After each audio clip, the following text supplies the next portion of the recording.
दुष्यंत शर्मा जी, गाजियाबाद से। राधा राधा जी। श्री हरिवंश महाराज जी, महाराज जी, एक प्रश्न बहुत कष्ट देता है कि युवावस्था में भजन क्यों? भजन के लिए वृद्धावस्था होती है, क्या भक्ति भाव की कोई उम्र होती है? हमने कभी बंदूक नहीं चलाई और नहीं चला पाऊंगा क्योंकि मैंने अभ्यास नहीं किया। मैंने कभी बंदूक नहीं चलाई तो अब भी मैं नहीं चला पाऊंगा क्योंकि मैंने कभी पकड़ा ही नहीं, मैंने कभी अभ्यास ही नहीं किया। तो अगर बाल्यावस्था जवानी में माला नहीं चलाया ना तो बुढ़ापे में नहीं चला पाओगे। अगर आप कुमार अवस्था से भगवत भजन में नहीं लगेंगे तो आप भजन नहीं कर सकते। देखो कितना कठिन है बच्चा भजन करना। जवान हो, 1 घंटा केवल हमें समय दो। राधा नाम ऐसे सामने लिखा होना चाहिए, 1 घंटा मन ना हटे राधा नाम से, तो हमें बताना, करके देखो, है नहीं बच्चा? तो जिंदगी भर प्रपंच किया तो बुढ़ापा भजन कैसे होगा? जिंदगी में कभी पिस्तौल नहीं पकड़ी तो हम निशाने पे गोली चला ला तो बात जले तो भरला ले आएगा। हम जानते नहीं ना तो निशाने पे कैसे? तो जिंदगी में भजन नहीं किया तो ठीक एकाग्रता परमात्मा में कैसे हो सकती बुढ़ापे में? बात मानते हो नहीं? हाँ, इसीलिए बच्चा जवानी भजन और भोग दोनों को लेकर के है। भोग संयम से, ब्याह हमारे यहाँ भारतीय पद्धति है, जब तक ब्याह ना हो तब तक ब्रह्मचारी, और जब ब्याह हुआ तो अपनी पत्नी से अनुराग धर्म पूर्वक, दूसरी माता बहनों की तरफ पूज्य भाव और नाम जप, बढ़िया जिंदगी कट रहे। बेविचारी आदमी की बढ़िया जिंदगी थोड़ी होती, गंदी जिंदगी होती, बहुत गंदी जिंदगी होती, बहुत क्लेश अशांति, कामनाएं उसको जलाती रहती है। तो जवानी में यदि बच्चा भजन का अभ्यास नहीं होगा तो बुढ़ापा में नहीं हो सकता। अगर जवानी में भजन का अभ्यास किया है, जीवन में भजन का अभ्यास किया है, तो बुढ़ापे में चकाचक भजन होगा। अगर जवानी में भजन का अभ्यास नहीं किया तो बुढ़ापे में कोई कहे 70-75 में कि अब हम नहीं, वही चित्त जाएगा जहां पूरे जीवन अभ्यास किया है। पक्की बात है, ये हम बिल्कुल खूब सुलझी हुई बात कह रहे हैं। नहीं कोई वयोवृद्ध बतावे कि हम, अब वो मतलब झूठ बोले तो बात अलग, ईमानदारी की बात है कि अगर आपने जीवन में कभी भजन नहीं किया तो आप भजन करते हो? कदापि नहीं। हम जीवन में जो थोड़ा थोड़ा भजन करते भी नहीं, पूजा उनकी भी बात कह रहे हैं।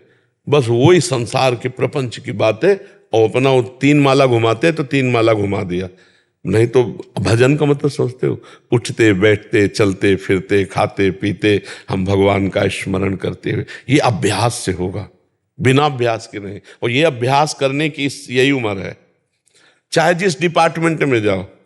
देखो जैसे अब ढोलक बजाने को हमसे कहो तो अंगुलियां काम नहीं करेंगी, इसीलिए बच्चापन में जो नरम अंगुली होती है उसे हारमोनियम बजाना, ढोलक बजाना इसीलिए लिया जाता है ना। 16, 18, 20 ये अवस्था के क्यों लिए जाते हैं?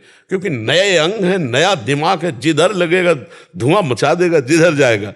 एक आदमी इंजीनियर था तो इंजीनियर वाले दुकान के पास गया और कहा मुझे नौकरी दे दो, मैं इंजीनियर हूं, पूरे कार्ड सब दिखाए। उसने एक जनरेटर खोला और कहा इसे बांध के चला दो, तुम जितने रुपए कहोगे वो तुम्हारे हिसाब के हम रुपए दे देंगे। पूरा जनरेटर उसने बांध दिया, चलाया, चला ही नहीं। फिर शाम हो गई, बोले फिर खोल लो, फिर बांध लो, बांध ले, फिर नहीं चला।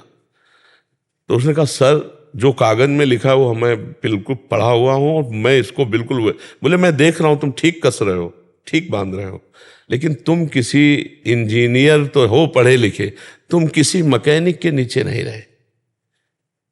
बोले सर कमी क्या है? बोले केवल गैस काटना था, गैस काटा और चल दिया। समझ रहे हो? ऐसे ही परमात्म प्राप्ति में बहुत सरलता है, बहुत सरलता।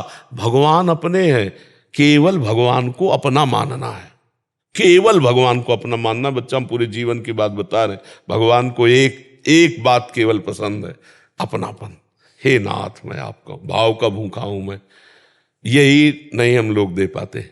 आप देखना, हम किसी भोग के लिए किसी से ऐसा बोल सकते हैं कि तुम हमारे जीवन हो, ये सब भगवान के लिए नहीं बोल सकते, ध्यान रखना। हम भोगों के लिए बहुत से जन्म दे दिए, लेकिन भगवान के लिए प्राण देने की बात हमारे मन में जब आ जाएगी, भगवत ये बस गैस काटनी है, जनरेटर स्टार्ट हो जाएगा। चाहे जितना पढ़ा लिखा हो, अभ्यास नहीं है ना तो गैस काटना नहीं जानता था, वो नहीं लिखा था उसमें। समझ रहे हो? ऐसे ही भगवत प्राप्ति के लिए जड़ चेतन ग्रंथि पड़ गई, यद्यपि मृषा छूटति कठिनाई। अतिशय रगड़ करे जो कोई, तो अनल प्रगट चंदन ते होई। समझ रहे ना, चंदन को घसो तो चंदन शीतलता देता ना, आग पैदा कर देगा। अतिशय रगड़ करे जो कोई, तो अनल प्रगट चंदन से होई। दिमाग हर समय परमात्मा में क्या नहीं मिल जाएगा, लेकिन दिमाग परमात्मा में लगाना बच्चा कोई हलवा खाना थोड़ी। देख लो आप सब हो, आप देख लो कितनी देर लगा सकते हो। तो इसलिए बच्चा जवानी से भगवान में लगे, तभी बुढ़ापा सफल होगा। स्मृति कमजोर हो जाती है, अंग कमजोर हो जाते हैं, उसकी सामर्थ्य में वो बात नहीं रहती जो जवानी में। जवानी में हर इंद्रियां प्रफुल्लित रहती हैं, तो हम भजन में उसको लगा सकते हैं, हम तपस्या में भी लगा सकते हैं, हम जितेंद्रिय हो सकते हैं, हम बुरे काम से बड़े बुरे बन सकते हैं, नहीं बुरे बन सकते। इसलिए अगर जीवन में चोरी नहीं सीखी तो बुढ़ापा में चोरी वो नहीं सीख सकता, चोरी भी नहीं सीख सकता। और अगर जीवन में चोरी की है तो बुढ़ापे में दांव दिखा देगा, चाहे बैठे बैठे दिखा देगा।